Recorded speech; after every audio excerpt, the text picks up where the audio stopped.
ECM multi-speed blower motors can be tricky, especially if you're wondering whether they come pre-programmed for your furnace or air handler.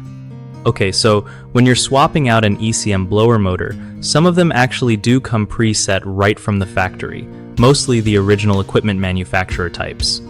That means you can kinda just plug and play without much hassle. But if you're dealing with a universal or rescue motor, it's not so simple. They usually need custom programming to match your system's airflow needs. What you want to do first is check the motor specs against your furnace or air handler's requirements. Then, after installing, you gotta adjust the settings for speed and airflow, which often means using a programmer or control board. Don't forget to test the airflow with a gauge or by feeling for consistent pressure. It seriously makes a difference in performance and energy efficiency. Also, keep an eye on the motor's sound and vibration because weird noises could mean it's not set right. If you're not comfortable with this stuff, calling a pro might save you time and headaches.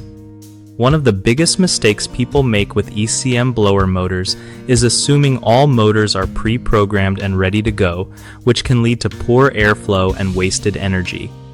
Fix that by confirming the motor type before buying. Another common issue is skipping the airflow test after installation. Without this, your system might not move air properly, so always check and adjust speeds as needed. The third problem is ignoring manufacturer instructions or trying to program without the right tools, which can mess up settings. Make sure you have the correct programming equipment or get a technician involved. BigHomeProjects.com helps homeowners connect with trusted local contractors who know their stuff when it comes to HVAC and blower motor replacements. It's also great for contractors looking to find new customers who need quality work done around their homes.